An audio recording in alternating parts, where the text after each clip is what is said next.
Hello there, Apple Buddies. This is your Apple Bite Written Writ Ralph talking to you straight from our show here, The Written Writ, a show where you and I and you get creative, have fun, and geek out. Paul, I am so happy that you funded. So now it becomes a whole other event with your Kickstarter. Yeah, now it's not desperation anymore, right? Well, I always like to say that once you fund it kind of gets to that relaxed moment where you're like, okay, even though stuff can happen, but at that moment you're like, we're funded. So now, yeah, I just came across it. I think was it yesterday, the day before. I can't remember anymore. I think it was the day before. Yeah. Yeah, and I just was really excited. I mean, I let everybody know. I just feel that I really want to make the next couple milestones. I think having people get involved with this even further. We're giving away free stuff. Might as well just keep adding to the momentum. I mean, I just feel that we have a lot to offer. I think it's a great project in terms of what we're trying to accomplish. And I just feel it's really important. And I think the more people know about this, the more they get on board with it. And well, I think it's just all positive stuff. So I'm pretty excited about it. Well, at least you're in good company, because I was talking to somebody today, telling them that what I've been realizing or witnessing when it comes to Kickstarters is that for some reason there's a lot of projects out there that stay stuck right before they fund. Yeah. They fund eventually, but it seems to take them the whole time. Yeah, it's funny. I've been reading a lot about the algorithm and how you really have to keep activity going forward, and it's really important. I think even if you get like 1 or 2 pledges a day, even if they're nominal, it just keeps the Kickstarter aware this this is an active campaign and it's working. And so that's why it's really pressing. I mean, doing a lot of DMing to people. I mean, I am happy to support creators. It's always my thing, that. And, I'm hoping that some of that is reciprocal, because, I'm a creator too. And I hope people realize that, I could use the support. So I just feel that, if we help each other, like you say, Ralph, all the time, high tides raises all ships. And it's just really what my moniker is when it comes to, trying to get this community involved and active. I mean, I think there are a lot of opportunities to support people, and there's a lot of opportunities to support great projects. And so I'm really hoping mine's one of those. I just hope people realize that, and they, I'm not looking for a lot of money. Just even if it's a $5 or $10 pledge, that'll make me more than happy. So I just feel that I really am more concerned about getting this project out into the realm of awareness. And I think it's really important in terms of trying to get kids interested in learning about history, which I think is a total miss right now. I mean, it's clearly evident. You read it in the news every day, and people are, reacting to situations where if they just knew about what happened in the past, it would be a no-brainer. It's like, why even consider these happenings that are going on? So, I agree. I feel like too many people have let history slip through the cracks, and now we're just repeating everything over and over and over. Yeah, I mean, you look at the context of individuals that have done things before us, and it's amazing. The people who have done great things and really trailblazing new ideas and showing that they truly are valuable, even if they were done 200, 300, 400 years ago. It's what's created society today. If you look at it, everything's been built up from the past.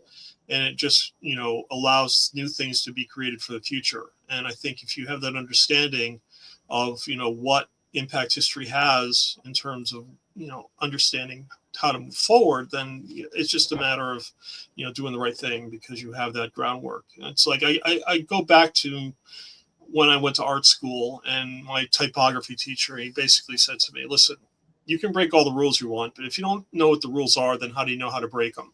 Exactly. And so you have to know what the rules are before you can break things and see if they work or not. And that's really comes down to, understanding where we've been, where we are, and where we're going. So I gotta say, when I was working in the hospital, I had this boss who knew all the union rules, sometimes even better than the union did.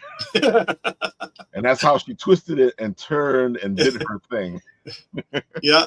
Yeah, you got to know what you're playing with. It's like, or you'll be playing fire pretty quick. Oh, definitely. So, yeah. But, one of the things I am investigating and trying to improve this campaign is going on. It's going to end on the 13th of August. But one of the rewards we have is a hardcover edition of the book. And so I originally was looking to make this like a soft touch feel. So basically a hardcover paperback book that has a laminate finish on it that, will feel like, a soft touch, And so we actually found a resource that does like a leatherette and almost a leather binding. It'll have a foil stamp on it. So it'll look like a real case bound book, and it will be case bound. So that's what I'm looking to investigate with this. And what's great is they can do very small printing. So I can get like 10 copies done. So based on, that's great. Yeah, whatever amount of pledges that are made towards the book, either the treasure trove or the book itself, I'll be able to get those copies printed out pretty economically, which I'm pretty excited about, because now it'll be like an actual tome. It's like one of these books you can hold in your hand. It's got some weight to it, and it'll have a nice leather cover with a gold foil stamp on it. So it's pretty wild. So what vendor are you using to make the book? I was looking at 40-hour books, Nikolai. They're on the web. I found them through some searches. And they have a really good reputation. They're based in Ohio, so the shipping is only a couple days with UPS ground. So that's even nominal when it comes to shipping the books out. And so it looks like a good resource. They've done a lot of self-publishing opportunities for authors, and so we're going to do that. So it'll be great. Definitely. I'm looking forward to having these things in my hand. You didn't make it easy, brother, because all like fantastic covers, and then the hardbound. Well, that's why. Great. That's why I had the early bird. I mean, I was sweating bullets for the past 2 weeks because my email provider that I have been using for years just totally garbaged out on me. I mean, I was not getting any kind of opens from the sends that I was doing to my backers, who'd done the previous campaign and people that had been following me. And so I essentially lost a week when the early bird was going on. So I don't know how many people really knew about the early bird that was happening. That was 20% off everything. And because Kickstarter, they lock you into the pricing after you start the campaign, I wasn't able to extend that out. I wish I could have. I would have done another week, because I did catch up. And now the email campaigns are working again. And I have a new provider. And so, I'm letting people know, but it really burned me big time, because I think I missed an opportunity with, getting people on board early and, at a price that's even more affordable, because that treasure trove that was offered was $120 with the discount as opposed to $150, which I think is more approachable. And it's a lot of stuff. I mean, the treasure trove is all 5 variant covers as a hard copy edition. It's a hard copy edition of the regular cover, includes all the stickers, both the sticker pack of the 250th anniversary, as well as the sticker sheet. It comes with a digital edition, and then it has the hardcover edition included as well. So it's like everything that I have in my campaign, even for $150, I think is pretty reasonable. It was $120 during the early bird. So, but regardless, I mean, I'm pretty excited. We got funded, which is really great. I'm just looking forward to unlocking stretch goals now. Our first stretch goal has been revealed. We're going to be offering 3 new digital stickers. And if the stretch goal makes, everyone that's on this campaign will be an official Secret Circle member. So anyone that watches Christmas Story knows what the Secret Circle is all about. So like I said, I am big for Easter eggs, and this is one of my biggest Easter eggs ever. So I love it. So. Oh my God. I love that whole little badge thing. I'm like, I think you need to make it either into a badge or a pin. Yeah, I'm going to do a pin. So I think that might be another stretch goal that we're going to reach. But, that's definitely going to be a pin in the future. And it's going to be sizable too. The pins I produce, like the one with Nick or Togo, those are like an 1.5 inches in diameter, which is pretty good. It's not overly large, but I think the membership pin has to be probably like a 2-inch diameter. I think a little bit bigger, gives it a little heft and stands out a little bit, because the artwork is really ornate. I really wanted to do something kind of cool with that, so I just went to town with it. So, people are going to want to wear it like a badge. So yeah, that's the whole point. We're a Secret Circle member, right? So I love it. It's just so much fun, and my whole intent is just to get this program out there into kids' hands, ultimately through the education framework that we're developing, the History All Around Us campaign. With that, we're trying to get kids to actually participate actively in class. And that means, actually writing things down talking with one another, sharing ideas, and then doing presentations together, and just get them to the point where they're comfortable doing it. I think a lot of people get nervous standing in front of a crowd or talking in a group because they just haven't practiced it. I think the more you practice this sort of thing, the more the real life skill comes into play, where you can actually go out and actually have conversations with people and not get worried about it. And so, and it's more than that. It's researching topics that they like, really getting them involved and active and understanding. Yeah, there's things in history that aren't boring. There are some really cool stuff that you can look into and want to engage with and want to research more about it. So you do a good job at putting all that together. Yeah, it's I'm excited to get this book done. I've been working on the additional pages now that I got my marketing problems out of the way, and I just I'm actually doing the last page first, so I'm kind of excited about that because it's going to be one of the coolest ones in the whole book. So it's going to be the sign off before the episode 2 ends. And I was talking to my wife about it, and she says, "Wow, this is going to be pretty wild." I said, "Yeah, it's going to be pretty wild." I'm really excited about it. So it's fun. It's going to be blow all the doors off, and let's blow history up and have fun while we're doing it. So. Oh, definitely. And I love the fact that what you say, which is like history is everywhere. And I feel like people, we've had this conversation before where I feel like people don't understand what history really is. Right. They have this like very small, very minimal definition of history. Well, it's funny you say that because I think it's the way history's taught, right? I think when I went to school, and I'll never forget this, it was 7th grade U.S. Constitution class, and this teacher made us write down verbatim every word of the United States Constitution, starting with the Bill of Rights. And it's like he essentially recited the whole. Well, it was worse than that, Nikolai. He stood in front of the classroom and he was talking to us, and we had to write down everything he said.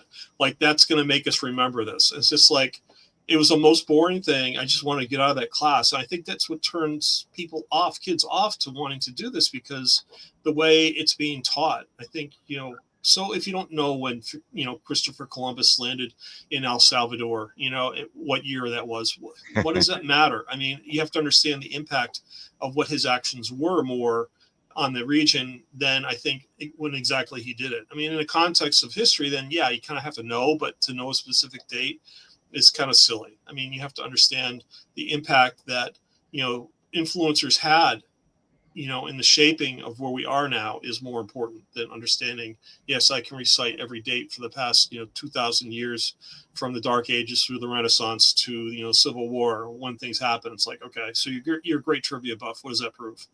So it's just like, I just feel that it's more than that. And it's really understanding, the impact that, actions have that, dictates what happens in the future, so to speak. So I still love this one. Yeah, I mean, I'm gonna make it'll have a little tag in the book. Will say thank you, George. I mean, I just the comic books and movies have been big influencers in my life, and I think it's kind of important to acknowledge that. So that's why I'm having fun doing this. Is we have a Discord channel up, and I'm getting more subscribers on it, which lightens my heart a lot. I just really feel that spreading the word about this is important. But we'll be having an Easter egg hunt once the issue is produced. So once you get your issue, we're going to open up to opportunity for people to look at it and figure out how many Easter eggs I put in the book, which will be many. So it's pretty good. Not sure what I'll offer. Probably more free stuff, so that's okay. Deal with that. Love the add-ons. Yeah, I mean, I was surprised. I mean, I had offered, I'm going to be putting more up too, but a lot of people like the hat. I've got a few togas, blue bandanas go out the door. So it's great. I mean, I think it's fun that, the merch is tied to the game, and I wanted to do that purposely. I think, having an identifiable piece of merchandise along with its appearance in the game is pretty important. And, it's also kind of fun to have and wear. And, the Inquisitor Chrono Flip is really cool. I think it's really awesome. I'm trying to have a stretch goal come up that will offer another Chrono Flip, but we'll see and wait and see what happens, see how far the campaign goes along. If it doesn't move towards that area, then I'll throw it up as an add-on eventually. So, but I think it's worth it because it's even more fun too. So, wow, I love that freaking shirt. No one can stop me. Yeah, the shirt's cool. I'm actually gonna put another shirt up. It'll feature Amelia Earhart. It'll have her portrait on the front with her airplane, and Right. it'll say "Fueled by Brains and Moxie." So I'm really looking forward to that one as well. So that'll be an offering that will be up there. I just have to prep the artwork for it, and I found another provider that can do T-shirts one-off, and I got the quality from them, and it looks really good. So no matter how many T-shirts I need, I can get them ordered at the sizes needed, and have them produced pretty economically, which is cool. So. I gotta say, this could be a good print right here. Well, that's like 3 stretch goals ahead. But again, if I don't get there eventually, that'll be an add-on. There you have it, folks. He's always thinking of something. So, and I gotta I say, love like, this if stuff. you are supporting him, once all these stretch goals kick off, you're gonna get a lot of loot, a lot of swag. Yeah, I really believe in like rewarding people. I feel that the support that I get is important, and I want to show it. Like I said, it's building the community, making a greater understanding of what we're trying to do, and the more people I have on board with that, the more impactful it's going to be. And so that's what really makes me excited about this more than anything else. So it's kind of cool. I'm looking forward to all that. Of course, I put the link into the comment section there, so you can go check it out. Let's keep moving forward. He does have 3 stretch goals coming up, so help him out. Let's get those stretch goals out of the way. Get the money flowing. Paul needs a good team behind him to do all the stuff that he wants to do. Yeah, I mean, I'm excited. If I can get, an artist and a programmer on board, I can easily get the next game done. It's about 65% finished. I just have to work on getting, the dungeon crawl done and some animations for it. But really, the whole mechanics for the Galaga experience with the airplane flying through Kansas and the transdimensional realm, that's done. It looks really cool. I've shown people that demo on my phone, and they said, "Wow, this is looking hot." So the whole point of this is just not making video games, just not making a comic book. It's not just making a tabletop role-playing game. It's really meant to encompass what we call universal design for learning. So it's allowing and providing opportunities for kids of any reading level the chance to actually engage with the material and learn things. And that was one of the things that started the video game for me, because I really saw a lot of video games, which are great. I love, Destiny. I love Assassin's Creed. But, when you look at it, all the closed captioning is running on the bottom. And it's just like you have to read the bottom to hear what's happening if you can't really hear it at the time, right? But the problem is when you read the bottom of the screen, you miss what's happening at the top of the screen, right? And that's what's so great about comic books, is because you have the word balloons and it's all in action. It's all where the characters are speaking. It's all where the characters are doing. And so you can still read as you go. You can hear it at the same time. And in fact, it ties better to the whole experience because the animations are talking. You see the words on screen, you can hear them at the same time. So it's a multi-sensory approach. And that's really drove me towards doing the video game first. But then I realized, this can go into a comic book. It can go into a tabletop role-playing game. And so that's where it's just going ultimately.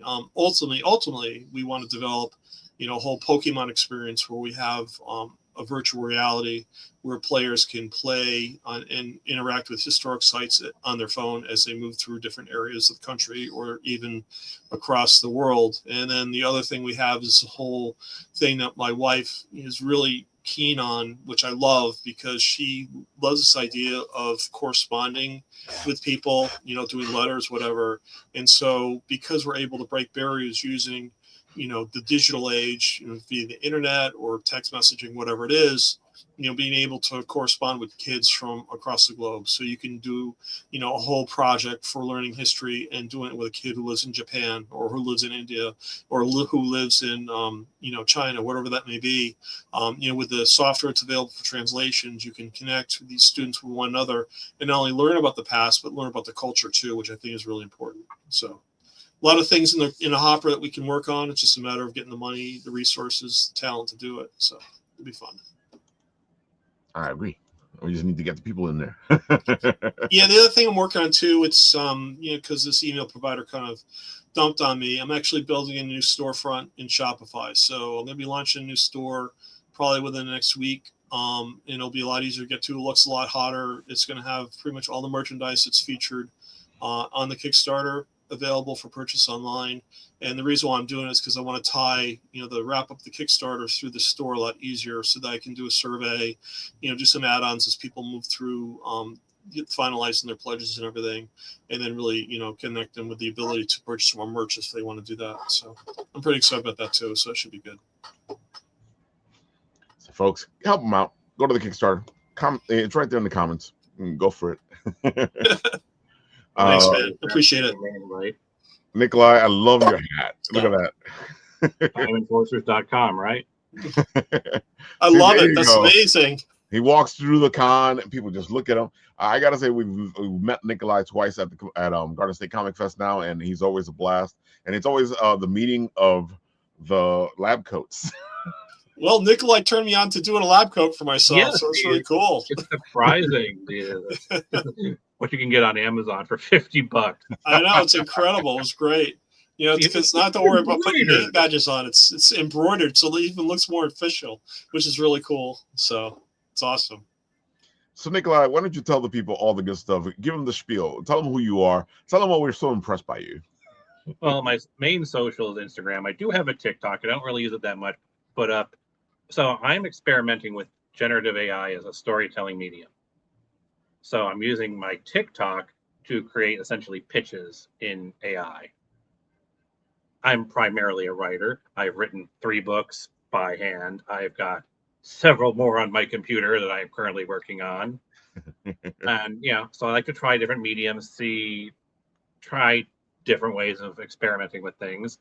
Of course, as I alluded to, I've got various things around me, like the Constitution as references. And, I've got various other things, such as, of course, my previous history as as a editor on a national magazine. Oh, this cool. seems relevant, given the current climate. So, yes, I worked for 2 national magazines for 8 years. Donald Trump was one of our cover pieces. And, nowadays, I have written 3 books with more in the works. Of course, the first one is an RPG. How appropriate. Love it. You must choose your class in a world where no one is actually born with a gender. Everyone's born gender neutral. You choose your class at level 1, which is typically age 5. Right. Our protagonist, Zev, here, was a little bit indecisive and has made his way to college. He's in his 20s. Still hasn't decided. And the gods were like, come on, man. It's been 20 fucking years. Pick something or we're picking one for you. Zev still couldn't decide after 2 decades. And so the god said, you must choose a class or a class will be chosen for you. Thus, Cat was born. Because the god basically said, we're rolling the dice. Okay, you are a cat girl acrobat. Deal with it. You had 20 years to make a choice. You didn't. We're picking this. And the main premise of the story is that you, whose name itself is a case of indecisiveness because gets turned into a cat girl, no longer the name Zev applies, gets a job at a bar as a bouncer and, taking care of the rodents of unusual size in the basement. And when the bartender says, hey, you cat, what's your name? She goes, sure. Sure. And so the entire premise of the book is trying to acquire enough resources by joining an adventuring party in order to gain the money to do a class change. Because technically you can do that, it's just not cheap. I guess it kind of reminds me of video games. We've now got a classic adventuring party. When they make you choose the name. Exactly. We got a classic adventuring party with our main protagonist being so indecisive they couldn't even pick their own name. And so the story is following a pretty classic adventuring story, and just various situations come up, and you just does not make decisions until decisions are made for her. Wow. And that's kind of the main. Well, it's that old Rush song. decide not to make a choice, you still have made a decision. Yeah, that is the lesson ultimately learned by the end. Like the entire premise of the book is like, well, that's a solution, but it's not a permanent solution, or that's a solution, but it's not a perfect solution. It's like, damn it, you pick something. And one of the consequences of that is, I don't know how you can see it in this background image, but that's also you at one point in the story. It's so funny. I gotta say, like, I've had a couple players where things happen to them because they just wouldn't pick. And so that was my first book that I published. And then the second book that I published was on the heels of something entering public domain. Popeye! New Adventures of Popeye. Gotta love Popeye. Because, all these other things were entering the public domain, and people were going like, oh, let's go make a Winnie the Pooh horror movie. And it's like, I mean, obviously they're going to make a Popeye horror movie, but come on, let's do something creative. And since Popeye had been out of, doing anything for years, I'm like, you know what? I just want to make a classic Popeye Saturday morning cartoon. And so I wrote a book, The New Adventures of Popeye, The Dwellers of the Deep, which is essentially Popeye versus Cthulhu. I can see it. I love it. To set up the world of this new version of Popeye, because some things are still protected under copyright and whatnot, so I couldn't use like spinach or olive oil. Yeah, interesting. But I was able to use, Popeye himself. So I have at the beginning of the book just like a series of, I guess you call them, I don't know if you consider them limericks or poems, but it's basically his background. Huh. So, for example, he's Popeye the Sailor Man, born in a garbage can. Abandoned at birth, became a ward of the church. Raised in a broken home, he spent many nights crying alone. Got Popeyed in a fight, but we turned out all right. So basically, his entire background is done through poem. That's all of it. It's awesome. I love it. I love it. Just like several pages in the beginning, it's just establishing his background, and then we get chapter 1, The Sailor's Heaven. And then, now that I've gotten the feel of how to make a book, I made one proper size. Deck 36. Death is a Tuesday afternoon. This is sci-fi horror. It's pretty good. Fringe Station 9. Humanity has conquered death, but the fringe is where it was reminded of the cost. A father and son keep the lights on at the edge of space. Bodies die. Clones return, but the memories don't always come back. The mystery isn't why the station is so quiet, it's why anyone is still there at all. Oh my God. And I've got other ones that I'm working on, but they don't have any print media.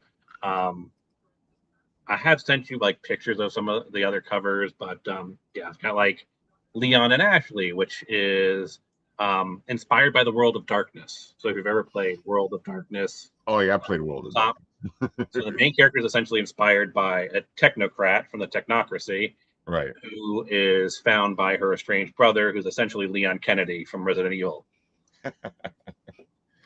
So blasting those two ideologies right there. And our main protagonist in Leon and Ashley Monroe, is essentially someone who's already finished their adventure. They're level 50. They're trying to retire. It's like, God damn it, I don't want to go on a hero's journey anymore. I want to settle down in a new universe where I can just be a landlord and fix properties. But they keep dragging me back in. I just want to say Al Pacino in Godfather 4, was it the 3, whatever it was. And so, the book is about, we've got a protagonist who's overqualified, keeps being dragged into shenanigans. It's not an overpowered protagonist, it's an overqualified protagonist. They face other opponents who are able to compete at their level, just often they underestimate the protagonist because, they're not from this universe, so there's no record of them. And if someone was as powerful as they are, there should be a record of them. Right. So the initial first implement was like, oh, yeah, it's just some 20-year-old gopher. She's no threat. And then she starts bending space and time. Like, okay, we need to reevaluate. We have no record of them. We now have a record of them. We're not going to underestimate them the next time. And the it's following. a It's funny character you're who's saying that because finished their job. They're trying to retire, and they keep being dragged into shenanigans. it's funny that you say that because I always thought that that's how it would go if a character from one universe ended up in another universe. Because I feel like when people look at both characters, they don't think about the fact that if this character was in the other universe, some things would be different. Or if that character was in this other universe, some things would be different. I don't think people really think about it.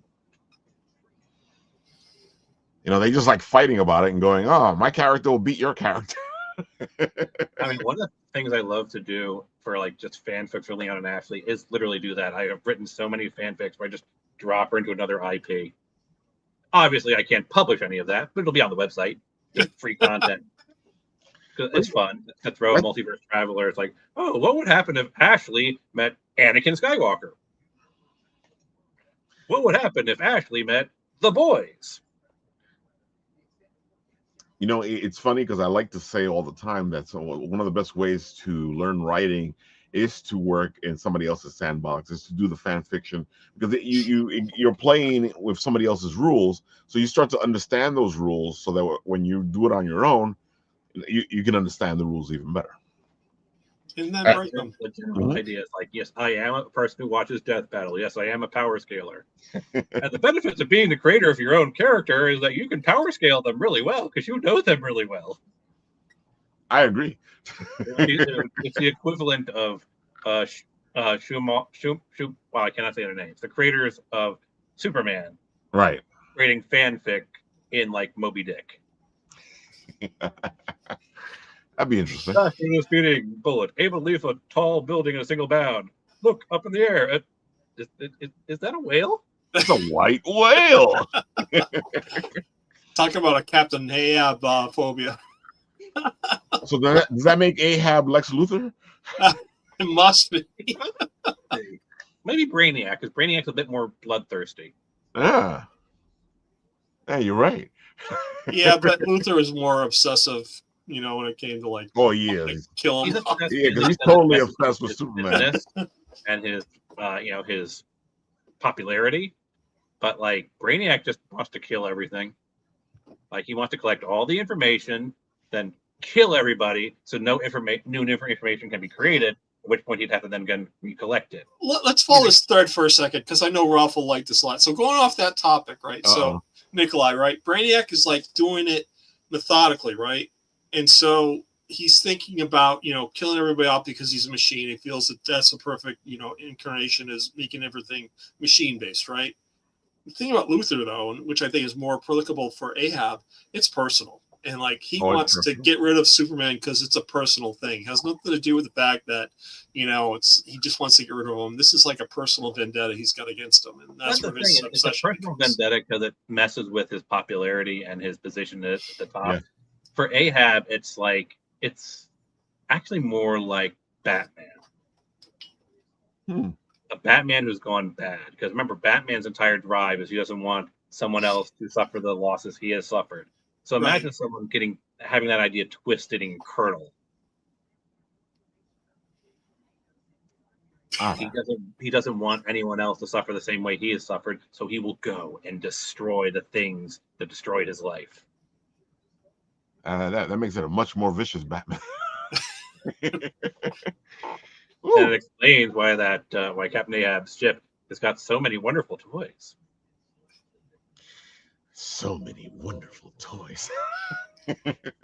I gotta say, I feel like you actually think about the ideas. And again, it's like I was saying. Like I feel like a lot of people, when they do this fight between characters, they don't really put thought into it. They just go with whatever their favorite is, and because I tell people all the time, if you got two characters fighting, it all depends on the writer and who the writer likes. That's pretty much. I mean, that's what Stan Lee said. The person who wins is the person who's writing the book. Exactly. Unless, of course, it was the Batman and Deadpool book, in which case it was literally the writer. The big bad in that book was literally the writer with a magic. That actually makes total sense because it's Deadpool. Well, it's like you know what's great about books growing up as a kid, and I'm dating myself now. It's just like the whole thing with the Thing versus the Hulk, Yeah. or Thor versus Hercules. I mean, it's like, fans were involved and it's like getting really agitated that how can Hercules beat Thor? It's impossible. How can the Thing lose to the Hulk? You know what I'm saying? It's just like there's something about the community at that point where they really behind these characters and had like invested interest in them. And, I think, yeah, it's about the writer, but I think a lot of times with Marvel, especially, they were really listening to the fan base and really kind of tailoring the story to what the fans wanted, which is kind of cool. As opposed to just going off these dynamics where, we're going to make them evil now and let's see what happens. Or let's just make Superman evil. Let's see what happens. Yeah. So I don't know. It was different back then. It really was. So it was more fun. Yeah. You still had the fights, you still had the nerd fights, you still had the geek fights. Yep. But it was a little bit more fun. The fights would get intense, and I saw some fights when I was younger that got really intense. But I don't feel like they get as intense as they do now. I feel like now people with everything, like politics, everything, they get too wrapped up in what they want or what they believe or what they I feel like before it was like, let's have some fun. Yeah, I mean, even the absolute Batman, it's like getting to the point where it's, I don't know, it's like almost over the top now. It's beyond what Batman is. Well, to be fair, the Absolute Universe's entire premise is that Darkseid said, I'm getting tired of getting my ass kicked by these guys. I'm going to create a universe where they're all getting their asses kicked. It's literally him being petty. Yeah, that's true. Yeah, because it is a Darkseid created universe. So when you think about it like that, it makes so much more sense. That's literally the premise. It's like he's found his way to the World Forger, and he says, he basically forces the World Forger to make a world to his specification, and that's why Batman gets no love. Because he is so tired of getting his ass beaten by Batman, yeah. So he's like, okay, Batman gets no fortune, no Alfred. He's no family. No family. All of his enemies are cosmic horrors. That's the when you look at it like that, it makes so much more sense. Yeah. And it puts everything in perspective, because that explains why Superman is in a much better place, because he wants Superman to be turned into another one of his parademons. So he wants to break Superman's spirit so he can get Superman's power on his side. Which is what he's always wanted. He's always wanted Superman on his side. It's literally Darkseid doing his own fanfic with him as Sue. Like, I'm going to make a universe where everybody sucks except me. That's great. Batman especially has a really bad life because that guy sucks.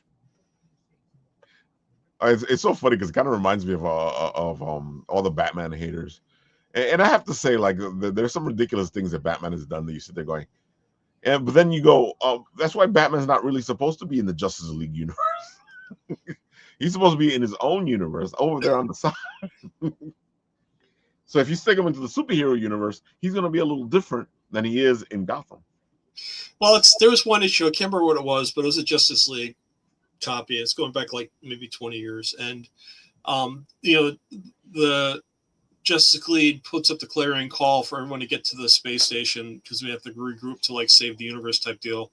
And then Batman showed up like 20 minutes late. It's like, Batman, where the heck were you? It's like, well, there's this lady getting, beat up. I had to stop and help her before I could come and save the world. It's like, you're right. Batman is his own universe, and these are his priorities. To be fair, Bart could be like, yeah, well, there was a cat stuck in a tree. I had to help. The only one that would be like disagreeing with that would be like Wonder Woman. You'd be like, hey, why are you late, Flash? Well, I had to help with the Flash Museum. I do feel like I kind of miss when they would write Superman that he would do those little things, like pull the cat out of the tree or help somebody, because those are the stories when you kind of more connect with Superman. One of his first stories was him punching a landlord because he was cheating his tenants. And then you also had the story where he stopped the abusive husband. And of course, there was Superman versus the Klan. Yep. It always bugs me out when somebody goes, comics weren't woke before. I'm like, I don't know what you were reading. One of my personal favorites, which I have over there, is Superman Peace on Earth. It's this giant book, but it is beautifully drawn by Alex Ross. It's a beautiful book. It's him trying to end world hunger. Yep. I haven't thought about that book in a long time. So let me ask you this, because I know we were talking about this in the green room. I love magazines, and I feel like magazines, what ended up happening with them is they didn't change fast enough. I feel like if they would have evolved with what was happening, if they would have had the online component at the same time as the magazine component, I think they would have lasted longer, at least lasted longer, or still be around right now. I mean, ironically, there are magazines that are still around. The magazines I worked on for 8 years, we actually had an online site alongside of it. So every time we would release a new issue, it was also available online. So did now, that work? They're a defunct organization now, but that is a very long story. I'm not sure you guys are ready for. Yeah, because I feel like especially with the gaming magazines, they just all like disappeared off the face of the earth. I was surprised to hear the Game Informer is back, and I was like, oh, cool, Game Informer is back, and this is interesting. And I've seen a couple of the magazines try to make a comeback, and I kind of get at least with the gaming magazines, I kind of get it because you want the information as fast as possible. You want it now. Yeah, that's the thing. A magazine is not going to have the same speed as the internet. So you have to have something that's got material that's evergreen. I mean, I have still got copies of gaming magazines that gave details on Final Fantasy X2's classes. Yep. Like that's why gaming magazines work, is that they provide you with strategy guides, tips and tricks. And I still have tons of them to this day. The same reason that comic books still survive, even though they're struggling along, is that you can pick up a comic book 12 years later and it'll still have the same story. It doesn't matter even if it's like steeped in early 2000s culture and memes and whatnot, it's still going to have a story you can follow. Yeah. But it's it's funny because I feel like especially with comics, they have this thing where they're old. I'm like, no. When I started reading comics, I wasn't reading comics that were happening at the moment. I ended up with back issues that were like years away from where I was, and you could still read them. The language sometimes was a little weird, but the story was still the same story. That's it. I think one of my fondest memories was when I was in high school, and I had a flea market with a friend of mine, and this guy was selling books, and he had a run of Spideys from like 60 to like almost 99, and like $2 a piece. And he lent me the money to get it. I brought him home. My parents were so pissed at me because I borrowed his money to buy the books, but I still have those to this day. I mean, those were books that like were published, when I was only like 4 or 5 years old, and it's really cool. Read them. John Romita Senior covers, and the way Stanley wrote those books at that time it was fun. It was really cool in terms of seeing the perspective of Spidey, especially moving through that period, because it was classic. It was classic Spider-Man. The whole angst of Captain Stacy being murdered, and he really wasn't murdered by Spider-Man, but he was pinned with it, and his relationship with Gwen and the whole 9 yards. It was great story. It was really cool. It was great stuff, So I agree with you, Ralph. I mean, going back to the old books, especially when I wasn't around when they first came out, is really neat that way. And I also think that's one of the ways where the new comics lose their way, because I didn't need to buy an issue 1 in order to understand what the hell was going on. Right. You bought whatever issue was coming out, that's what you got. And then in the issue, they'll be like, if you want to know more about this, go find issue 45. And you'll see the story of what we're talking about here, and then that's what would end up happening is like you'd go find the other issue. It's like, oh, that was like great. Editor note. It was like Jim Shooter. His little notations at the bottom. Yep. Jim's like, and then he say, yeah, it happened 4 issues ago, whatever. That was kind of fun. You don't see that anymore. That's another Easter egg. I gotta do that. That's cool. Previously, I gotta get that in the book. Let me ask you this, Paul. You know that we're talking magazines. Have you considered because I know you did the first issue of Time Enforcers was digital. Yep. Have you considered trying to make it a print issue?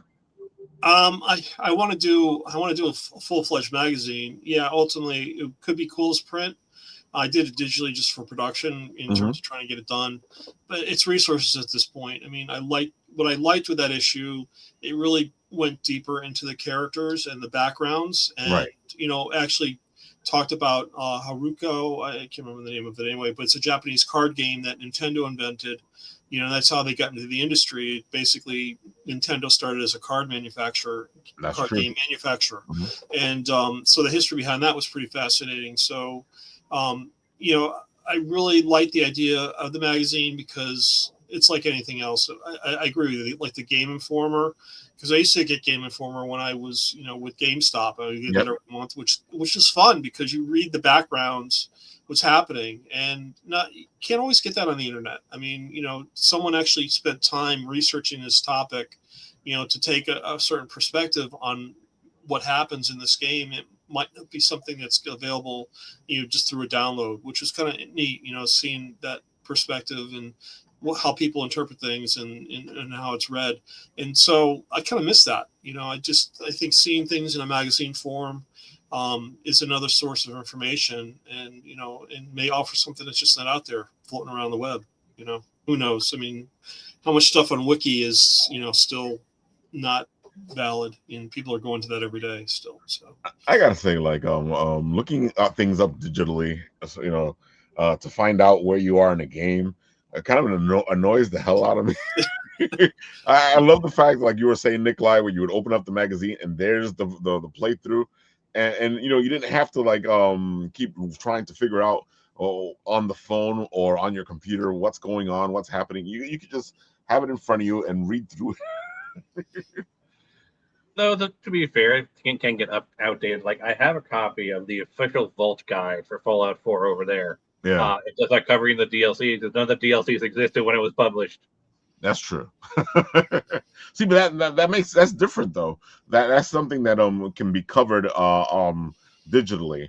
I feel like when you first come out with a game, I love the fact that they used to have the maps in the magazine, and you pull out the maps and you do all the things, or the gaming manuals, which I don't even see anymore. Well, that's the whole thing. It's like, I think what's being a big miss now with everything's like digital, right?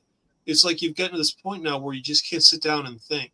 No. You need like this instant gratification in terms of figuring out what it is, as opposed to actually sitting down and thinking and reading, right? And that was great about the maps. It's great about the manuals because you actually had to sit down and look through it, digest it, figure it out, then go and apply it. It's a different, thought process if you think about it, right? I agree.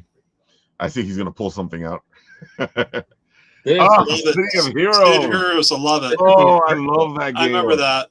So, like, even though the game it's still going, right? It used to be defunct, it's now back. Yep, it's still going. Yep. But that one server is becoming legit. You gotta reduce it. You gotta reduce the quality to make an MMO, and then look at this concept. Yep. That's why I loved getting those books, those player guides. I wish I had time to do that shit. Man, it's like I'm just trying to pump stuff out. I just want to sit down and do character sketches. To be honest, it's going to take too long. I miss City of Heroes. I played the hell out of that game. And when they got rid of it, I was like, oh. But I had heard rumors that one of the servers stayed there, and that's what happened. They were able to manipulate it so they can stay there. And now that one server has gone legit.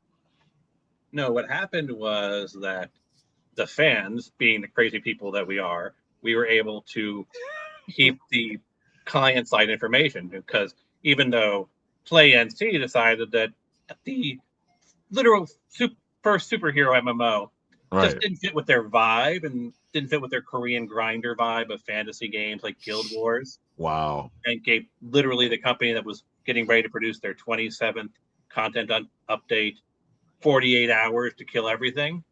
You can't stop the fans. And we were in the thousands. We had issue 26 downloaded on our computers. some of us were on the beta, and Yep. we had access to issue 27. Yep. The problem was the client-side information can't really be used to make a server. So it took 10 years for them to reverse engineer that. And from what I understand, now this is still rumor, but apparently one of the actual original developers had a copy on his computer and was eventually able to finish the last hurdle to get it back up online. And so City of Heroes Homecoming was a thing.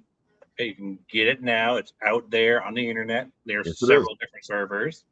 I recreated many of my characters there. Dude, I am so tempted. I know exactly what you're talking about. Like I keep getting the messages going, come back, Rob, come back.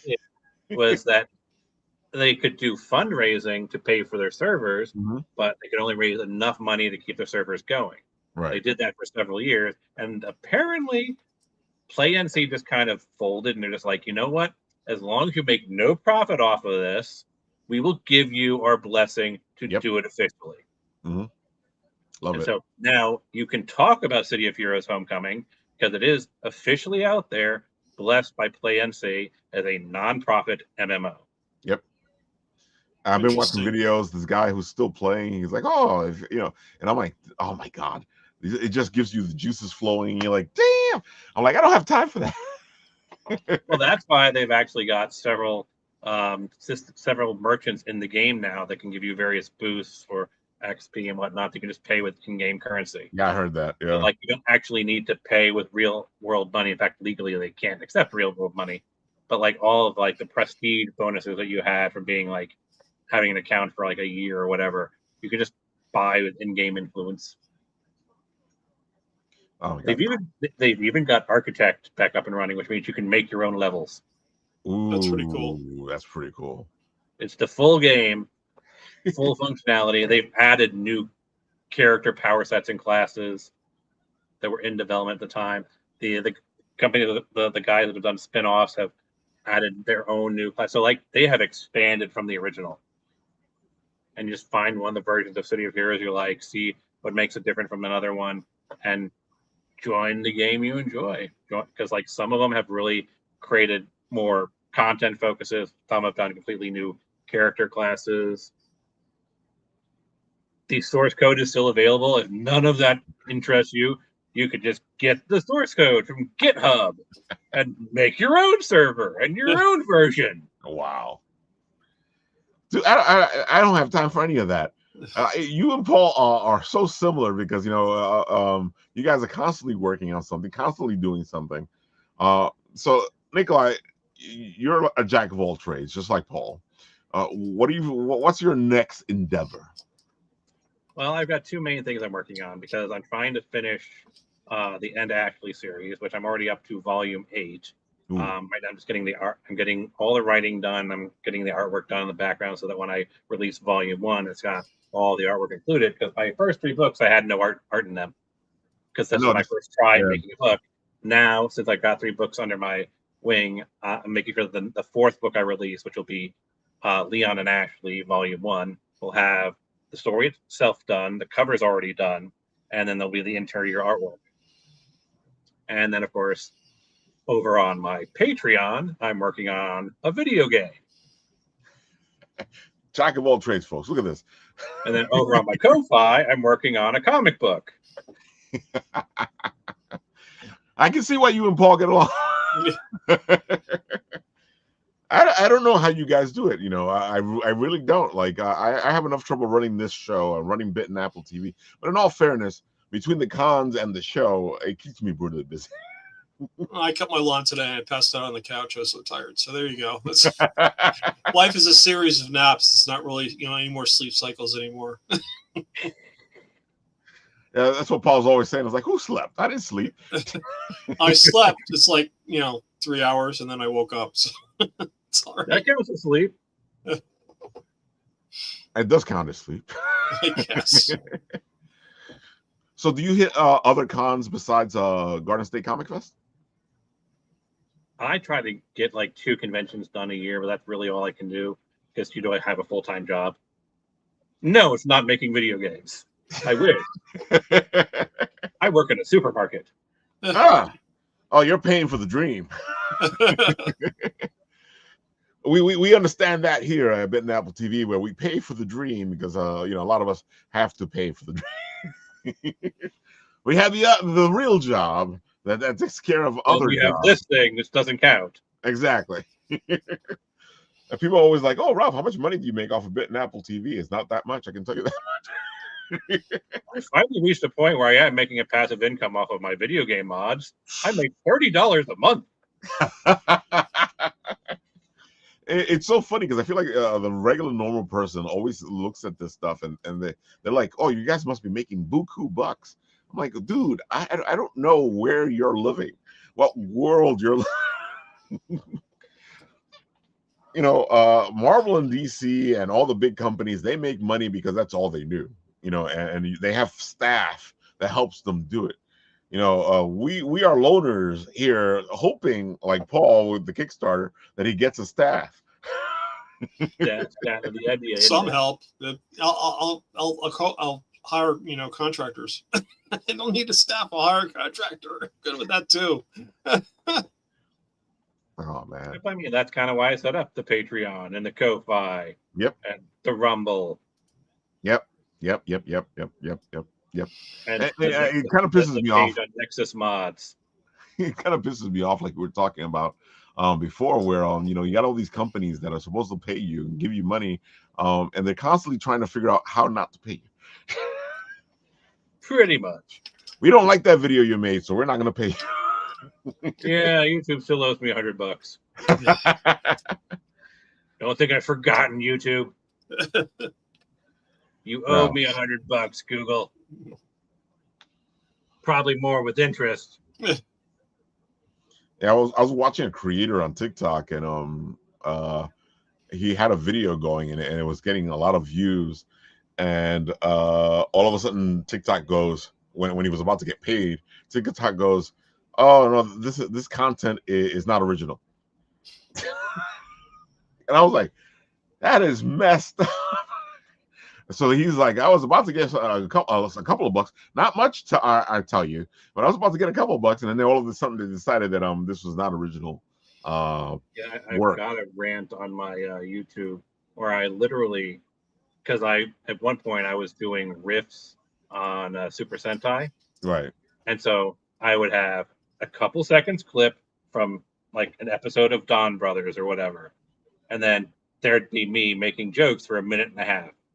And then they copyright struck me.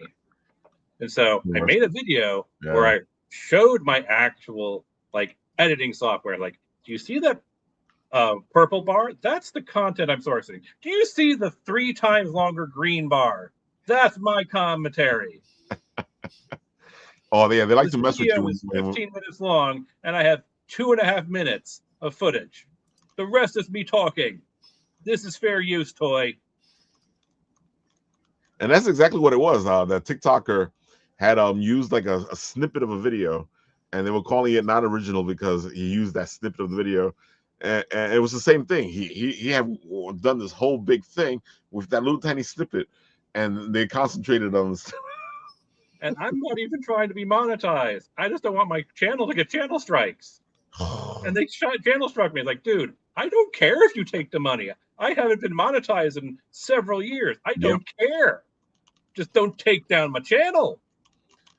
You know, it's funny, for Bit and Apple TV, we when we used to do the videos, we would use music and we'd get copyright strikes.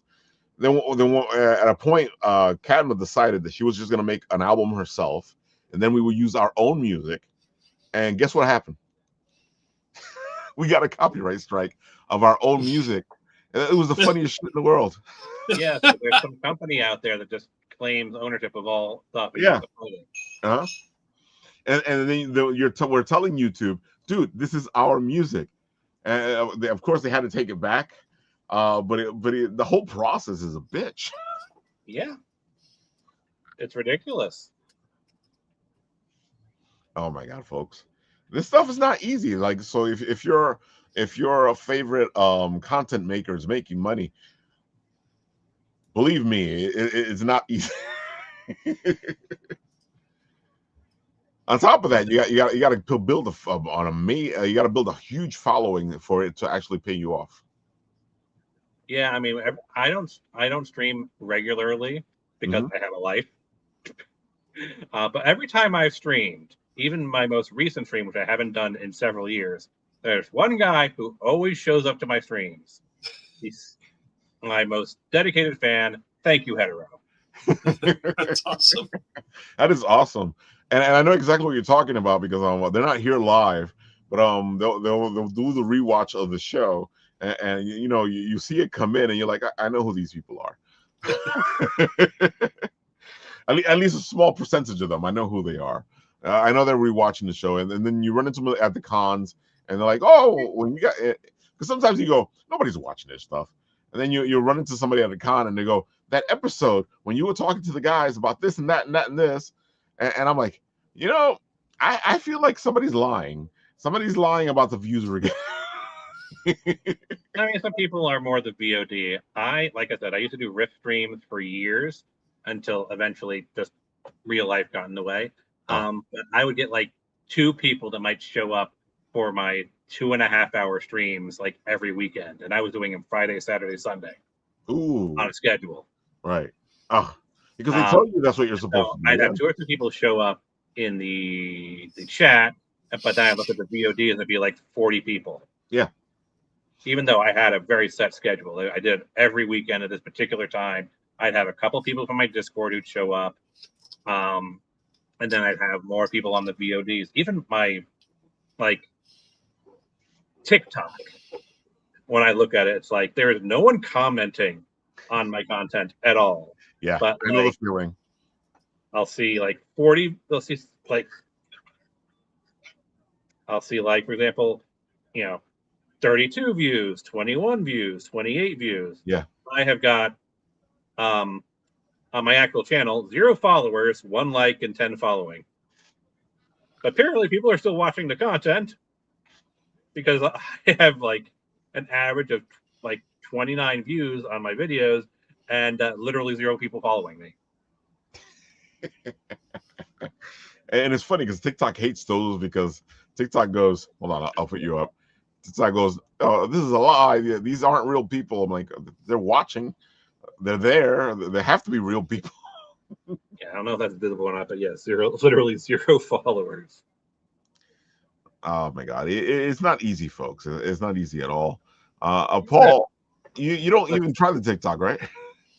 I posted TikTok. I mean, it's funny. When I started first using TikTok, I was getting like 200, 300 views. But then as soon as you miss like a day, yeah, you're down like to 0. And then so I post when I post. I mean, I have other things I need to do, like Nikolai. I have a job. I mean, I'm trying to get other things going. If I had someone who's doing social media who could post every day, that's great. But definitely. To ask a creator to post every day, and make it meaningful, I mean, that's outrageous. It becomes you're just posting garbage at this point, as far as I'm concerned. There's no meaningful content. In order for you to post good content, it has to turn into a job. It has to be something you're actually working at. Yeah. You need it. I mean, to sit down and do a video, right, for a post, because I'm a perfectionist, and so it means I got to figure out the script, I got to figure out the content, and once I get that done, I got to get it recorded, and then I got to sit down and do post-production on it. And it's like, that's no mean feat. I mean, that takes a while. And it's like, so I'm going to spend 8 hours doing this for a 30-second video. I mean, I don't know. I'll post when it's important to post, and that's how I look at it. I mean, that's why I kind of give it up on the whole revenue thing with YouTube, which is a joke, because once I started seeing that my viewership was going up, my time viewed was going up, but YouTube was only reading it as like 3 hours. It's like, okay, this is a scam. It's like ridiculous. They're just sucking people into post content for their channel for free is what it comes down to.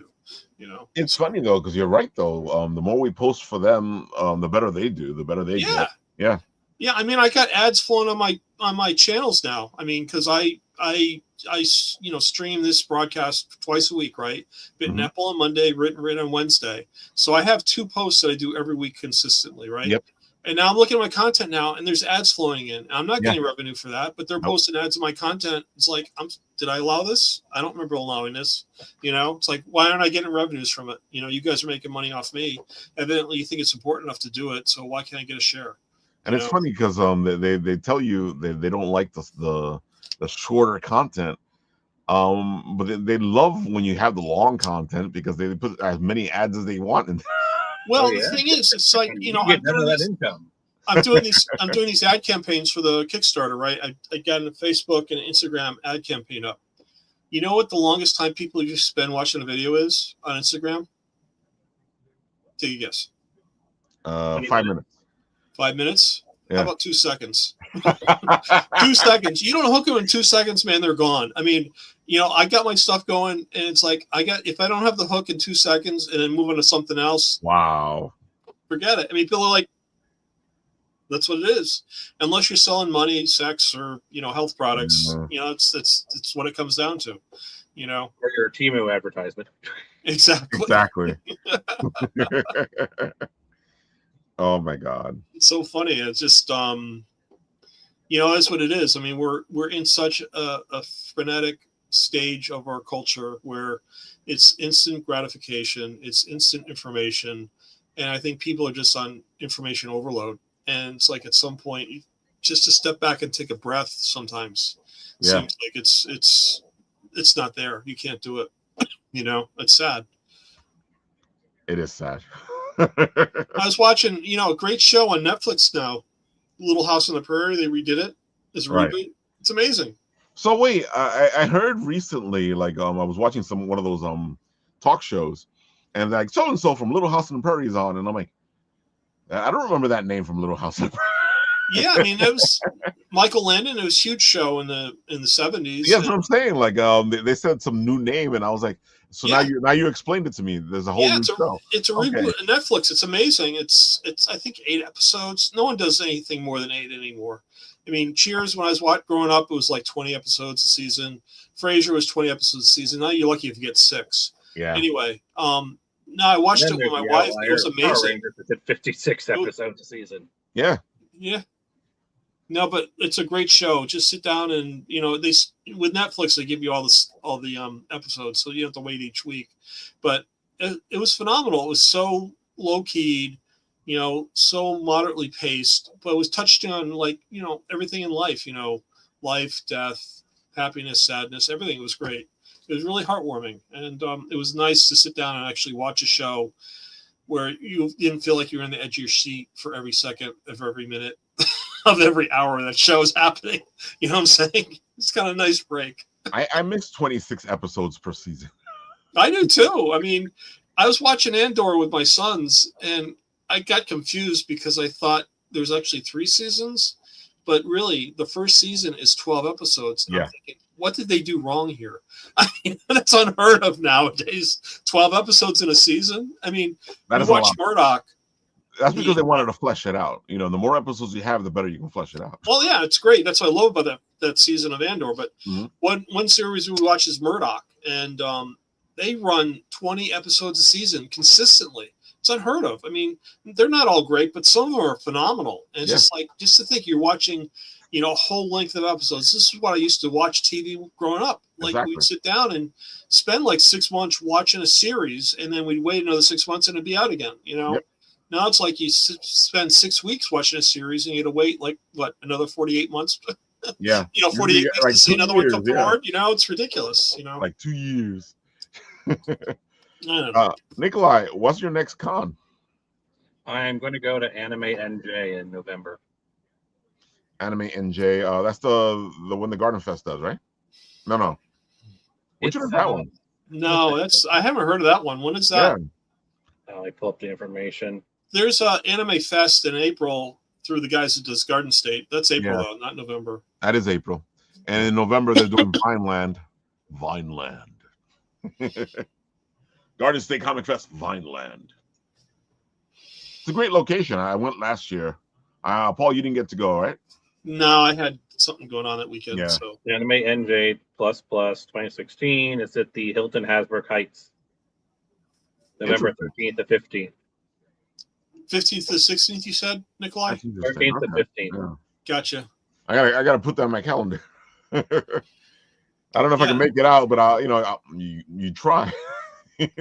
Yeah, I'm not gonna be able to make NYC this year. So anyway, Oh, so you're not even gonna be there for one day on NYCC?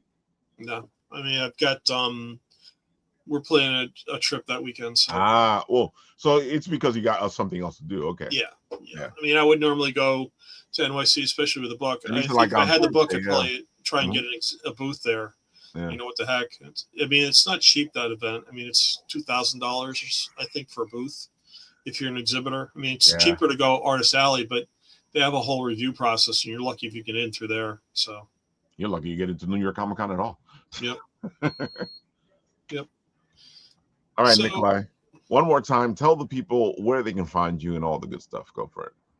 Well, there are so many places to find me.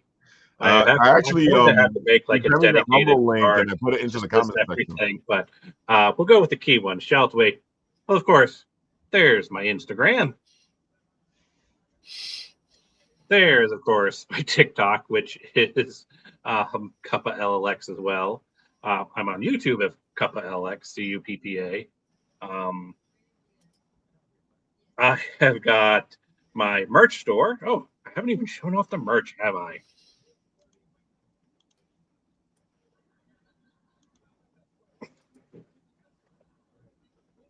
Ooh, Well, that's looks cool. I like that. And each one is related to a charity. This one being the Blue Ribbon, which is domestic abuse. Oh, very cool. That's pretty cool. And of course, there is my Ko-Fi, which is NEKOLLX. There you go. Stick that up. People can check it Where out. if you're interested in Durgan Ball, I am working on a Durgan Ball comic. If you're not a fan of Dragon Ball, I'm also working on a Power Rangers comic. There you go. Very cool. You hit them One all. of those two might interest you.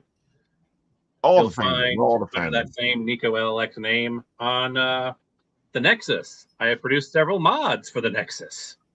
That is my Rumble, where I did some experimentation with AI upscaling of Power Rangers. Interesting. Pretty much, you'll find me somewhere on the internet. I'm on Rumble. I'm on YouTube. I'm on Twitch. I'm on Instagram. I am on. I don't know how you TikTok. do it, brother. I have no idea how you do it. Your class series is my books website. I have got The New Adventures of Popeye. I've got And Ashley, my other book that's coming out. Of course, the easiest way to find me is just go on Instagram.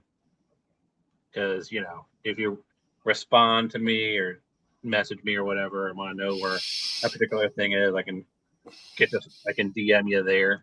But like I said, you can get me right here on YouTube. You can get me on Twitch, Twitter, TikTok. The only thing I don't think I've got yet is Kick. I'm working on getting a Kick site. I've published multiple books. I've got a Patreon where I'm working on a video game where the first set of levels is available for free. Well, not for free. You have to put in at least $1 donation just so I can track who's actually interested in the game. It makes sense. $1's not that much. No, it's Mario and Mortal Kombat sort of mesh. So the idea is I'm calling it Project Playset, and the idea is just like how Smash Brothers was a kid smashing his figures together. Project Playset's the other idea. We have a playset. In this case, it's inspired by the Mushroom Kingdom, and you're taking characters that are absolutely not from the Mushroom Kingdom, like Mortal Kombat inspired characters, putting their dynamics into that playset. Right. And that's kind of the gameplay idea. So we've got a playset, which is inspired by Mario, and then characters that are completely different dynamic, and putting them in there so you can, pull off combos, jump, air juggles. You can throw a fireball. And that's sort of the idea, is to take two very different dynamics, the play style of a fighter, the world space of a platformer, and throw them together. Dude, you are all over the place in a good way. Yes. And of course, if people want to see you, they can see you at NJ Anime. And of course, Garden State Comic Fest next year, because we've seen you twice now. It just seems to be the easiest one for me to get to. It's a good one. Dave does a great job at putting things together. Yes, he does. So, Paul, one more time, tell them all about your little Kickstarter and how it's going and whatnot. Yeah, we got our Kickstarter running till August 13th, so excited about that. We're funded, which is a big relief. We're now pushing for stretch goals, which would be great. If you can contribute, no matter the amount, make a pledge, I'd appreciate it. We're looking to build a community of followers here, just to let people know how important this whole project is. And can follow us all over social media. Everything is at Time Enforcers, all one word. So 2 E's, Time Enforcers. And we're on YouTube, we're on TikTok, we're on X, we're on Facebook, we're on Instagram, Blue Sky. I can't remember. We have a Discord server as well. So trying to post everywhere I can. And if you can join the Discord, more importantly, that'd be great, because we're going to be offering a bunch of free stuff there as we move along. I think once this campaign is over and the backers are on board, we'll be offering freebies throughout the year. So if I get your email address, know where you are, I can send you free stuff. And if you're on Discord, it's going to make it even easier. So it'd be great. I'm looking forward to this. It's all about, getting people to know the importance of this, but also getting involved and looking for ideas, because I love appearing on the show. I mean, I've met so many creative people, and being able to see their perspective on things has inspired me to come up with new ideas for the book, which is really cool. So that's what I love, about speaking with people about this, because there's always new content that's flowing through, and that's what really makes this invigorating. I agree. And folks, you did a great job with this video, so I'm going to play the video tape. Welcome, fellow adventurer, to the next thrilling installment of the Time Enforcer Saga, Episode 2, Flying into the Crime Storm, where learning history can be fun. Welcome to Axiom Intergalactic News, your single source of truth for the events that shape our reality. Timeline in chaos! The GSTC moves into action! This is your announcer, Ed Henry, bringing you the latest intergalactic updates from the Axiom News Network. The Galactic Space-Time Consortium, watchful guardians of the timeline, are under attack! A new evil from a trans-dimensional realm has emerged with a diabolical mission to transform reality as we know it. As events unfold, one question remains and looms large. Has the public placed its faith in an organization unprepared to handle the challenges ahead? Fascinating read. A bit difficult to comprehend. I'll have to consult with CT about this one. Well, hello there, and good day to you. I'm Paul Hebert, speaking to you from the historic Thomas Nast Library, right here in Morristown, New Jersey. Now, if you've been following the reports from the Axiom News Network, you could be forgiven for believing our situation is, well, needless to say, rather dire. However, the truth is considerably more fascinating. For centuries, history has quietly shaped the world around us. Yet, do you realize that hidden behind pivotal moments in our past stands an organization dedicated to protecting the very timeline itself, the Galactic Space-Time Consortium. Its mission appears simple, but it is somewhat difficult in practice. Preserve history as we know it. Today, this challenge has never been more important, and that is precisely what the Time Enforcers is all about. One might even say learning history can be far more exciting when action and adventure is a big part of it. But enough from me. I would like to introduce you to one of the founders of the GSTC, the venerable Professor C.T. Haugens. C.T., are you there? Blast it, Paul. Couldn't you have picked a better time to drop in? It's total chaos here. The outer defenses of the GSTC headquarters have been breached. Time portals are destabilizing. The archives are under siege. The very timeline itself is at risk of collapse. We need to call in every recruit we can to the GSTC to help out. I can't speak now. I have to go. Well, as you can see, the situation has become considerably a bit more complicated, and quite frankly, we can use your help. Joining our Kickstarter campaign is your opportunity to take part in this mission. Whether you're discovering Time Enforcers for the very first time, or you followed our adventures from the very beginning, you will find a reward tier worthy of every agent.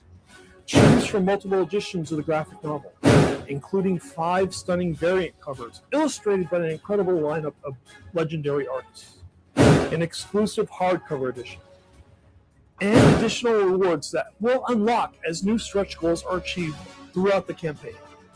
Every pledge strengthens the mission. Every backer helps bring this adventure one step closer to reality. Friends, make a pledge. Support the mission and help us defeat Kronolith and his evil minions of doom once and for all. The GSTC is counting on you. Thank you for your support. Oh my God. You did a great job with that. I tell you, I think CT's hairline was receding as we saw it. Just look at that. I'm like, look at what's happened to the wig. Oh my God. You can tell you're having fun. Yeah, I just wish I had better sound quality, but it's okay. It happens when you're the cameraman, the post-production artist, and the narrator at the same time. That's a lot of hats to wear. There's a lot of hats to wear, folks. You know how it is, man. Definitely do. I also want to tell you guys about the duty files. Our pal Vera is trying to get this. Well, it's already funded. Well, come on, we can get him more money than $1,000. You know, come on. I'll play the video here too, so you guys can go check it out.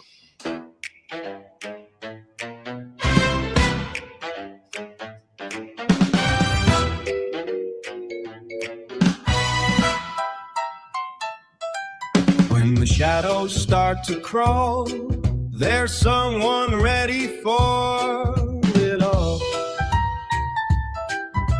Late at night, when things get eerie, socks disappear and hallways weary. A laugh in the dark, a step on a stair.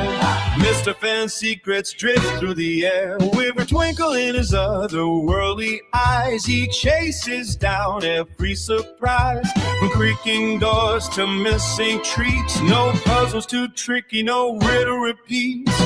Every corner, every case, there's a sparkle in a smiling face. Who do you call when the odd times arrive? Detective Dooley brings the light to your life. He cracks every code, he's clever and quick. No mystery lingers too long for his tricks. Who do you call Detective Dooley? You know, I didn't. Sam should put that as an add-on. I did not see it on MP3. He did. Yeah, I would get that. It's an add-on for $2. Okay, I'm gonna get that. That's amazing. I totally missed it. I made the pledge. I didn't see it. I gotta get that add-on. It's amazing. It's really God, it's fantastic. He when he kicked it off on the show, he played the song so many times as he was getting people to do the Kickstarter. Yeah, it was great. It was fun. That's great. Good for him. I like it.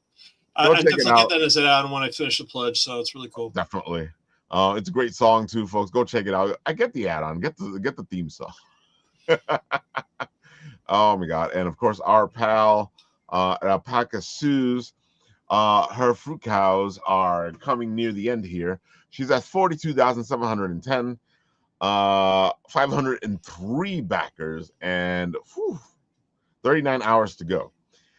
Folks, they have hit almost all their stretch goals.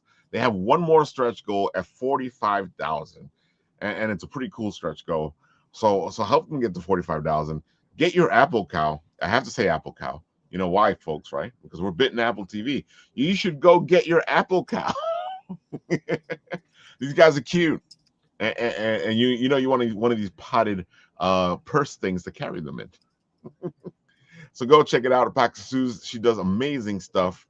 Yeah, great people. You know, we like to support people here. So guys, any last words before we get out of here? Oh, this is a great time. I love being on this show. It's so much fun. Nikolai, it's great seeing you, man. I really appreciate seeing you at Garden State. It's really cool. Oh, it's always a blast when Nikolai shows up. Especially when both the the lab coats are there. It's one of my favorite pictures to take. And of course, the Chaos Emeralds. Ah, I love it. Emeralds. He was trying to light it up before. It was an interesting moment. Oh, here we go. Probably works better this way. Ah, there you go. He lit it up.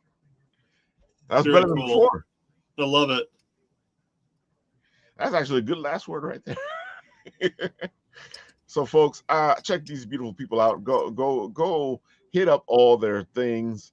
Say hi. Spread the love. Share it all over the place. And, of course, on this show, when it ends, I press the button